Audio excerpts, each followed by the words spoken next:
The crisis in Venezuela just keeps deepening. The political firestorm is relatively visible. An embattled, unpopular government, led by President Nicolas Maduro, attacks and jails its opponents in a smoky hell of tear gas and bullets. It runs roughshod over the elected representatives in the country's National Assembly. On July 30, it held a bogus election, with nothing but regime loyalists on the ballot, for a new body assigned to rewrite the Venezuelan constitution. When its neighbors objected to the government's undemocratic behavior, Venezuela withdrew from the Organization of American States, the first nation to do so since the organization's founding, in 1948. Venezuela's foreign minister, reaching deep, dismissed its OAS critics as lapdogs of imperialism, slightly less visible as the economic catastrophe. Venezuela is the most indebted country in the world, measured as a share of exports.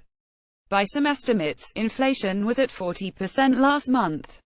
Living standards have collapsed on a scale virtually never seen outside wartime.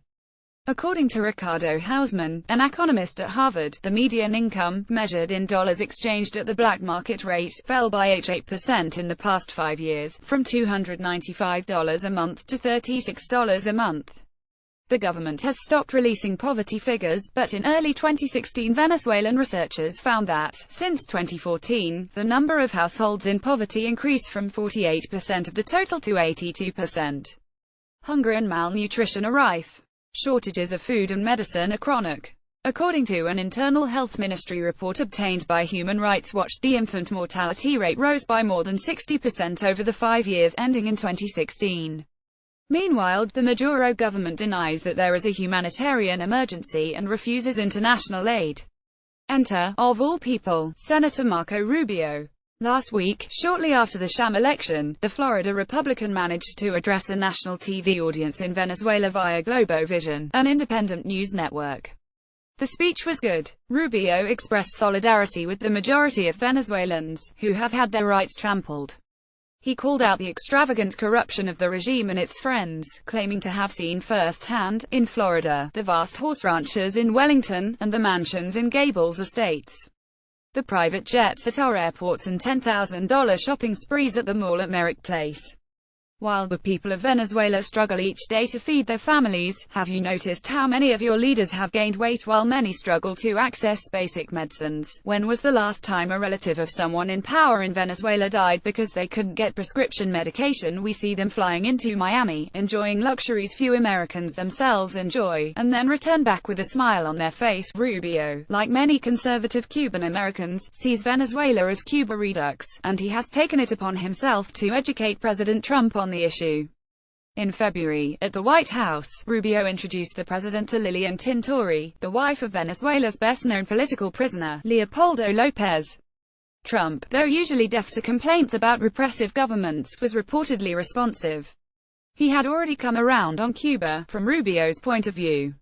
Indeed, during the campaign, Trump's conversion on Cuba policy was one of the many small breaks that helped him win the White House.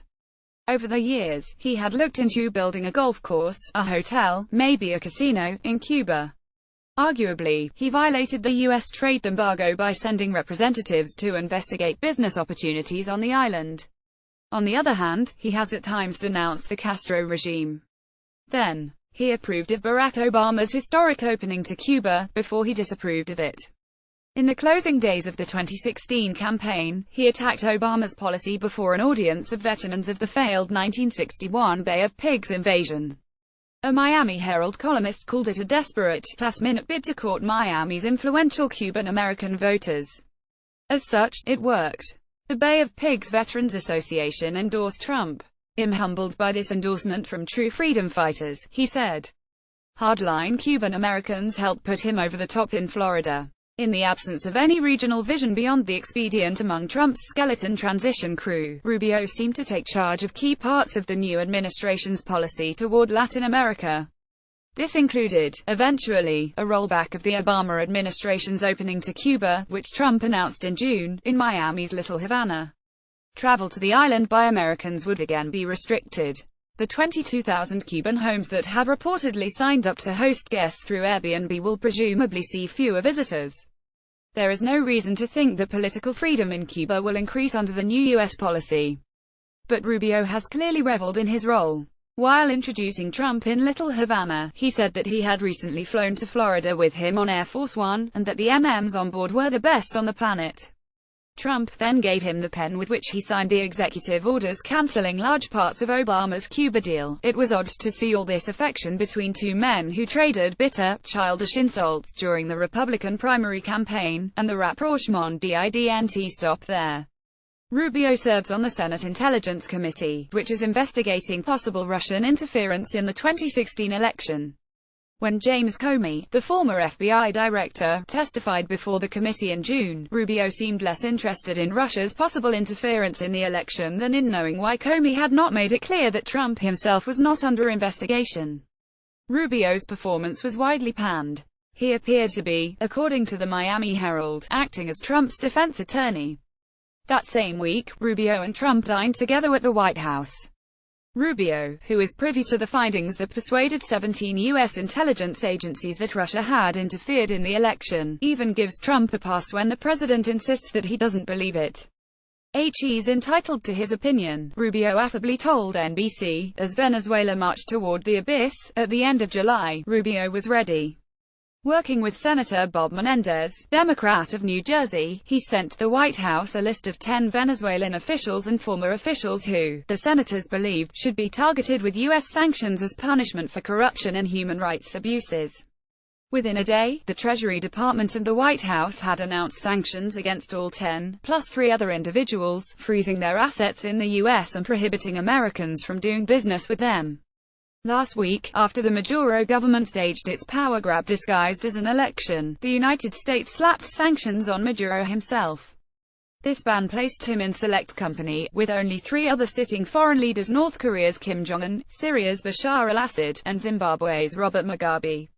Maduro acted unimpressed. "Bring on more sanctions, Donald Trump," he said.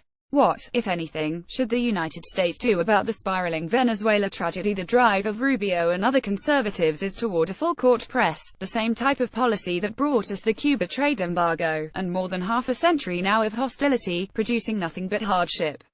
This sort of escalation would actually suit Maduro and his allies, whose claims that a US-led economic war is responsible for Venezuela's collapse would certainly gain credibility. In fact, the United States has enormous leverage in the bilateral relationship. This nation is Venezuela's largest trading partner, and the main customer for its only significant export, oil. A unilateral oil embargo, reportedly urged by Rubio and under serious consideration, would be devastating to what's left of the Venezuelan economy. The members of the leadership would presumably not suffer, their personal coffers are full, but ordinary Venezuelans would experience unimaginable new levels of penury. Well-targeted individual sanctions to have the potential to divide the country's elite, giving key players in Venezuela pause about which lifeboat they want to be in when Maduro falls. Support for the Democratic opposition, including the beleaguered National Assembly, is critical, and it has, frankly, a far better chance in Venezuela of contributing to fundamental change than it does in a mature police state, like Cuba's. The two countries are quite different, as Rubio's speech on Globovision shows. The most important requirement of U.S. policy toward Venezuela, however, is that it be multilateral. Sustained pressure from major Latin American countries, such as Colombia, Mexico, Argentina, and Brazil, is indispensable to pushing Venezuela in a more democratic direction. While ill-considered, bullying moves by the United States are the surest way to shatter a Pan-American alliance. In a showdown between a small South American country and the Yankee Colossus, nobody who counts will be on our side. But does anyone remember the State Department? A worrisome number of its key posts remain unfilled under President Trump, and Secretary of State Rex Tillerson skipped the most recent meeting of the OAS, where the Venezuelan crisis was the first order of business. And yet, the foreign policy of a superpower really should be conducted through the institutions built for the purpose, and not by random, ambitious legislators with an axe to grind and a friendship, however fleeting, with a president who has the best MMs.